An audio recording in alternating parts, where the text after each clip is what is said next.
بسم اللہ الرحمن الرحیم. ہارون رشید عرض کر رہا ہوں. السلام علیکم ورحمۃ اللہ وبرکاتہ.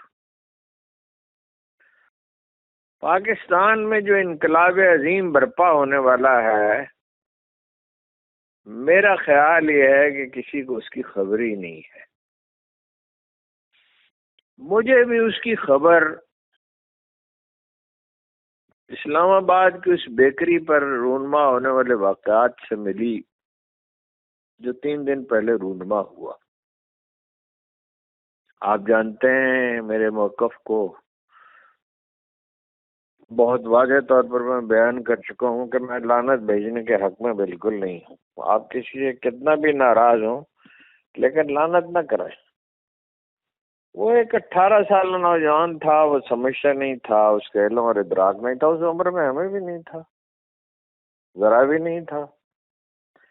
لعنت اگر کسی پہ بھیجی جائے، اگر وہ اس کا مستحق نہ ہو تو لعنت بھیجنے والے پہ پلٹ آتی. لیکن اس سے ایک بات کا پتہ چلتا ہے کہ اس ملک کے لوگ کیا سوچ رہے ہیں. تھوڑی بہت ہم نے انقلاب فرانس کی تاریخ پڑھی ہے، انقلاب روس کی، انقلاب ایران کی، اور سب سے بڑھ کر انقلاب افغانستان کی، جو ان سب سے ایک لحاظ سے بڑا انقلاب ہے. ہم اس سے اتفاق نہیں کرتے طالبان کے طرز عمل سے. لیکن جب کسی معاشرے کو کچلنے، دبانے اور تباہ کرنے کی کوشش کی جاتی ہے تو وہ رد عمل کا اظہار کرتا ہے. پاکستان اس مرحلے میں داخل ہو چکا ہے اور عجیب طریقے سے داخل ہوا. جنرل پرویز مشرف کوئی انسانوں کی آزادی کے آرزومند نہیں تھے، لیکن ان پہ ترکی کے قیام میں اور ادروائز بھی مغربی اپنا معاشرے کے گہرے اثرات تھے، تو انہوں نے باوجود ملٹری ڈکٹیٹر ہونے کے ٹی وی چینل کو آزادی دی. اور یہ آزادی کا بہت زیادہ تھی. ایسی آزادی اس سے پہلے اپنا تھے ضیاء الحق تھے، بھٹو تھے، یحییٰ خان تھے، یحییٰ خان سے پہلے ایوب خان تھے، اس سے پہلے فیروز قانون تھے، اپنے چندری گڑھ تھے، اپنا وغیرہ وغیرہ، چودھری محمد علی تھے. کبھی کسی کو یہ ہمت نہیں ہوئی کہ وہ میڈیا کو مکمل آزادی دے. بلکہ ایک دفعہ احمد میر صاحب نے مجھے کہا آپ اس بات کی زیادہ تعریف نہ کریں، اس سے ان کی حوصلہ افزائی ہوگی. بات یہ ہے جب انسان آزادی کا مزہ چکھ لیتا ہے، اس سے دستبردار ہونا وہ کبھی پسند نہیں کرتا. وہ غلطی کر سکتا ہے، وہ غلط فیصلے کر سکتا ہے، اس کی رائے غلط ہو سکتی، لیکن آزادی سے دستبردار نہیں ہو سکتا. اس ملک کے لوگ آزادی کا مزہ چکھ چکے ہیں اور اب وہ مکمل آزادی چاہتے ہیں، اور بیکری کا واقعہ اس کا مظہر ہے. میں پھر کہتا ہوں بالکل اسے نہیں کہنا چاہیے تھا کہ آپ پہ لعنت ہو. اسے تو یہ کہنا چاہیے تھا کہ سر آپ اچھا نہیں کر رہے، سر جو کچھ آپ کر رہے ہیں ہم اس سے اگری نہیں کرتے. یہ تو ایک شائستہ طریقہ ہے. لیکن ہوا کیا؟ ہوا صرف یہ نہیں کہ اس کا چرچا بہت ہوا، ہوا یہ کہ وہ بیکری جو ہے وہ بجائے خود آزادی کی علامت بن گئی، اور ایسی آزادی کی علامت بن گئی کہ وہاں پہ لوگ، بیکری بند کر دی گئی ہے، اس کے باوجود وہاں لوگوں کو ہجوم ہوتے ہیں.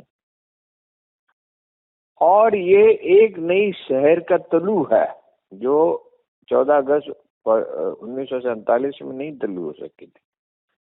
وکیل جو ہیں وہ اپنا معاشرے کا ایسا طبقہ ہیں جن سے کوئی بڑی امید نہیں کی جا سکتی. ضد میں 2 سال کی تحریک تو انہوں نے چلا دی تھی اور اس کا بڑا اچھا نتیجہ نکلا تھا، کم از کم وقتی طور پر.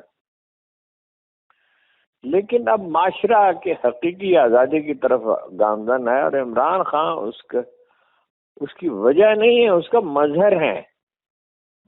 عمران خان کا بھی بڑا کنٹریبیوشن ہے، ان کی جرت، حیرت انگیز جرت، اس میں بڑا دخل ہے. لیکن اصل بات یہ ہے کہ معاشرہ مکمل آزادی چاہتا ہے. وکیلوں نے تو آج جو کیا سو کیا، لیکن آپ دیکھیں کہ نہ صرف یہ کہ اس بیکری کو بند کرنا پڑا ہے، اور کتنے عجیب واقعات آج رونما ہوئے ہیں۔ راجہ سلمان اکرم نے کہا کہ جو نئی آئینی ترمیم آ رہی ہے وہ رائے عامہ کے قتل کے سوا کچھ بھی نہیں ہے، اور بھی بہت سا رد عمل ایسے آیا۔ پی ٹی آئی کا ایک آدمی جو ہے اسے بے وفائی کا مرتکب ہوا، پی ٹی آئی کی ایک سیٹ بچ گئی۔ پی ٹی آئی ایک علامت بن گئی آزادی کی۔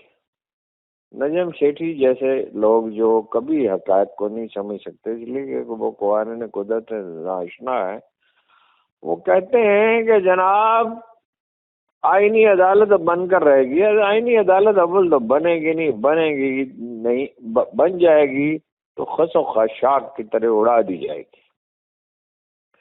لوگ آزادی چاہتے ہیں اور اس کے لیے قربانی دینے کے لیے تیار ہیں، حتیٰ کہ بہت سے لوگ، بہت بوڑھے لوگ، ہمارے علاقے کے جنوبی پنجاب کے سرائکی علاقے کے لوگ، گلگت بلتستان کے، بلوچستان کے دور دراز دیہات کے، کراچی کے، پنجاب کے ان پسماندہ علاقوں کے جو صدیوں سے غلامی کا شکار ہیں، صرف انگریزوں کی غلامی کا نہیں، اس سے پہلے سکھوں کی غلامی کا، اس سے پہلے بھی خانہ جنگی کا، بہت سے لوگ جان دینے کے لیے تیار۔ جب لوگ جان دینے کے لیے تیار ہو جاتے ہیں تو کوئی تبدیلی اور انقلاب کو روک نہیں سکتا۔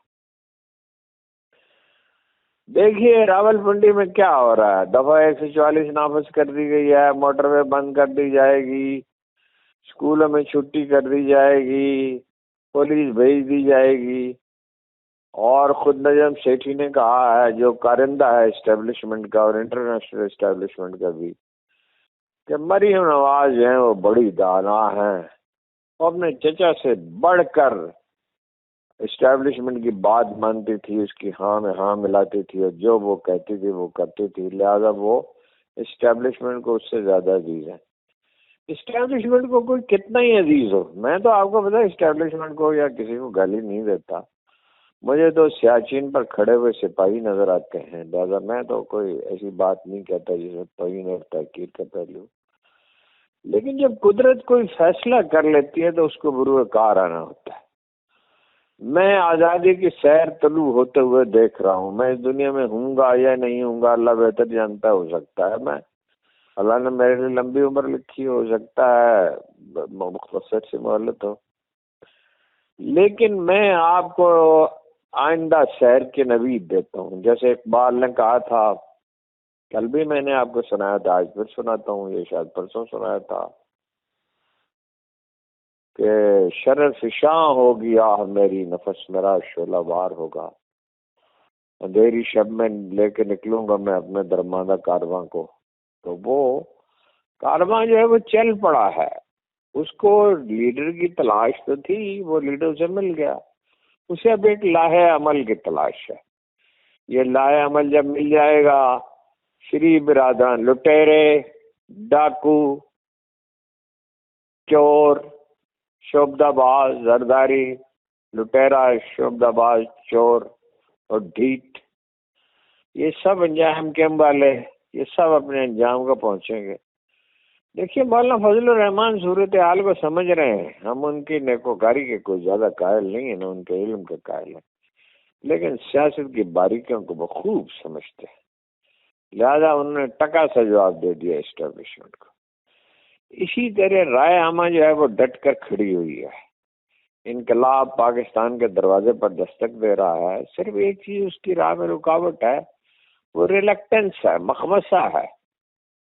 ڈاکٹر اجمل مرحوم پنجاب یونیورسٹی کے وائس چانسلر اور بعد میں سیکرٹری ایجوکیشن بھی رہے، وہ اسے دبدبا کہتے تھے، دبدبا نہیں، دبدبا، مخمصے کا شکار ہے۔ جب اس مخمصے سے ہم نکل جائیں گے تو آزادی کی راہ پہ گامزن ہو جائیں گے۔ اس کا مطلب یہ نہیں ہے کہ ہر چیز ٹھیک ہو جائے گی، لیکن ہر چیز کے ٹھیک ہونے کا عمل شروع ہو جائے گا۔